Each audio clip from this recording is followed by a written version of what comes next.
ሄዷል። በጣም የሚያሳዝነው ነገር ዝና የራሱን ወንጀል ወደ ብሩኬ ቢያረግም በእጅ አዙር ግን መድብል ሁሉንም ነገር እጁ ገብቷል። መረጃዎች በጣም ነው የሚያሳዝነው። ማህሌት ብሩክና ሞገስ ጠላቶቻችን ናቸው ብለው በጋራ ከዝና ጋራ ብትሰራም በአሁን ሰዓት ቤት ገዛልሻለሁ ብሎ እያታለላትና ያልሆነ ወንጀል ውስጥ እየከተታት እንደሆነ በጣም ተረድታው ነበረ። ማህሌት መጨረሻዋ ቤትም ሳታገኝ ጎዳና ለጎዳና እያበደች መሄድ ሆኗል ስራዋ። በጣም ነው የሚያሳዝነው። የማህሌትንና የዝና ውርደት ደግሞ በጣም ያስጠላል ማለት ነው። ሰላም ውድ ተመልካቾቼ እንዴት አላችሁ? የምሳሌ ድራማ ተከታዮቼ ኢትዮጵያንም ኤርትራያንም ሰላማችሁ ይብዛ። ለቤቴ አዲስ የሆናችሁ ሰብስክራይብ፣ ላይክ አድርጉ። ለነባሮች መታችሁ በቀነ ስለምታበረታቱኝ ከልብ አመሰግናለሁ። ፈጣሪ ያክብርልኝ። ወጥቶ ከመቅረት ከድንገተኛ ሞት ይሰውረን ይሰውራችሁ እላለሁኝ ማለት ነው። በአሁን ሰዓት ወይዘሮ ማህሌት ዝና ሚስጥር ነው ብሎ የነገራትን በሙሉ ለኤፍራታ አሳልፋ ሰጥታለች ማለት ነው። በብሩክ መጥፋት ላይ የዝና እጅ እንዳለበት መድብል ይሄንንም ሁሉንም መረጃውን ከኤፍራታ ደርሶታል።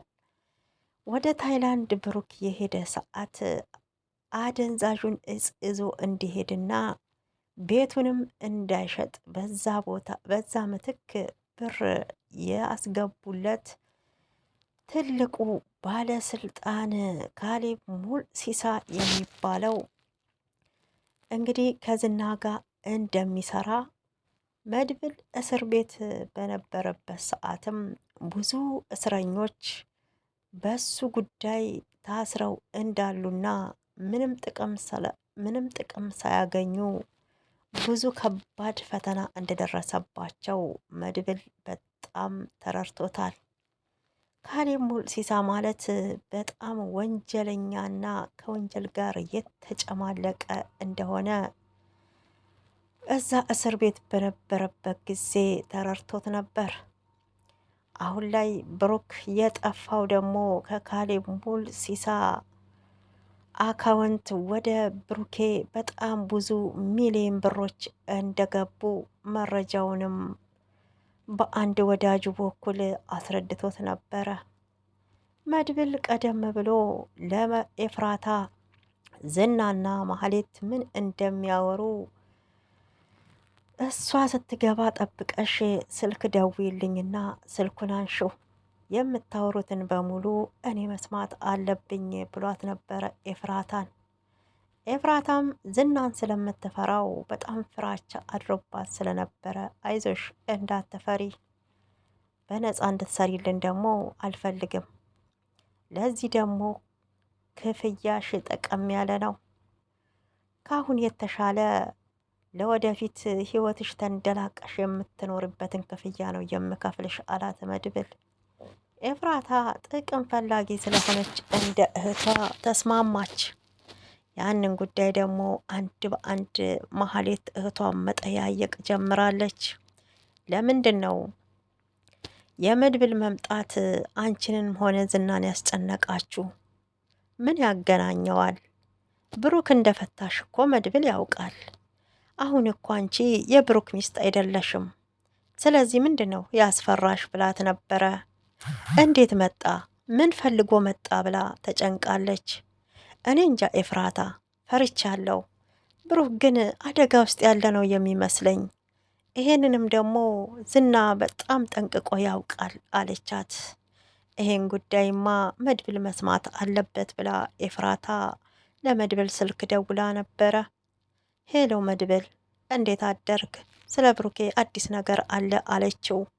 መድብልም ይሄን ጉዳይ ከሰማ በኋላ ተገናኝተው እንደሚያወሩ ቀጠሮ ይዘው ተገናኝተው ነበረ። በሰማው ነገር ማመን አቃተው። እዚህ ጉዳይ ውስጥ እንግዲህ የዝና እጅ እንዳለበት ተረድቷል። ከዝና ጋር ምን አገናኘው? ዝና ምኑ ነው? በምንድን ነው የሚገናኙት ብሎ ቀደም ብሎ አጣርቶ ነበረ። ዳጣ ዝና መንገድ ላይ አግኝቶት ብሩክ ደብድቦታል። ሆኖም ግን ይመስለኛል በዛ ቂም ይዞ ነው። አሁን ላይ የብሩክንም ሆነ የሞገስን ቤት ቀደም ብለው ከዝና ጋር ሆና ማህሌት አሳግዳው ነበረ። እገዳውን በቅርብ ነው የተነሳው። ለዛ እንዳይሆን ብላ ዳጣም ነገረችው። ይሄ ጉዳይማ እውነት የዝና እጅ ካለበት እጥፍ አስከፍለዋለሁ አለ መድብል። ለቅድስትም ምሳሌን አደራ ሰጥቶ ከቤት ወጥቷል። ላልመጣም እችላለሁ፣ ምሳሌ ማንም የላት፣ አደራሽን ቅድስት ትምህርት ቤትም እንዳትሄድ፣ ስለዚህ ደግሞ እኔ ሄጄ ለዳይሬክተሮቹ እናገራለሁኝ፣ አንቺም ራስሽን ጠብቂ ብሏታል። እሺ ተረጋጋ መድብል፣ እስቲ አንተም ብትሆን ነገሮችን በመረጋጋት አድርግ አለች ቅድስቴ። ቅድስት በአሁን ሰዓት የምሳሌን አደራ እንዳትበላ እየፈራች ትገኛለች። የምሳሌም ጥያቄ መመለስ አቅቷታል። ሲመሽም ሲነጋም ቅድስትዬ ለምንድን ነው አባዬ ስልክ የማይደውልልኝ? በጣም ናፍቆኛል እያለች አስጨነቀቻት። ቅድስት ስቅስቅ ብላ አለቀሰች። ችግር የለም አልናገር፣ ልጅ ናት አትረዳኝም አለች። በአሁን ሰዓት ላይ ሞገስና ሉላ ደስተኛ ሆነው እየኖሩ ይገኛሉ። ሉላ የብሩክ መጥፋት ከዝና እጅ አያልፍም። ዝና ብዙ ወንጀሎችን ነው የሚሰራው። ስለዚህ ደግሞ ዝናን ይዞ ብሩክ የት እንዳለ መጠየቅ ነው። ለቀውም እጋፈጠዋለሁ ብሎ ሞገስን ፉከራውን ቀጥሏል።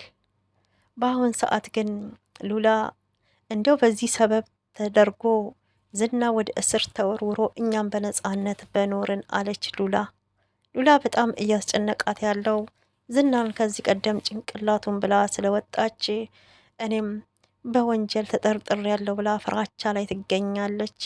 ሆኖም ግን ከዝና ወንጀል በጣም አጸያፊና ከኢትዮጵያ ውስጥ የተከለከሉትን ብዙ ነገሮች ወንጀል እየሰራ የሚኖር ሰው ነው ዝና። ወይኔ እኔ ያበበ ደመሳው ልጅ እንዲህ ተደፍሬማ አላቅም።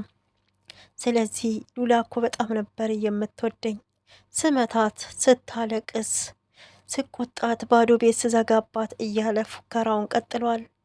ለዝና ጀብዱነት ሚስቱን የፀሐይ ብርሃን እንኳን እንዳታገኝ ከቤተሰብ ለይቶ ባዶ ቤት ውስጥ ዘግቶ መውጣት ለሱ ፍቅርና ክብር መስጠት መስሎ ታይቶት ነበረ።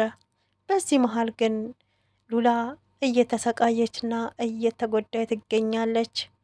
ከቤቱ የሚበላ ሳይጠፋ ቤቱ ሙሉ ሆኖ የናፈቃት ግን ሰላምና የሰው ድምፅ ሰው ነበረ። ሉላዬ በአሁን ሰዓት ከሞገስ ጋር ባላት ግንኙነት በጣም ደስተኛ ናት። ህይወቷ ተቀይሯል።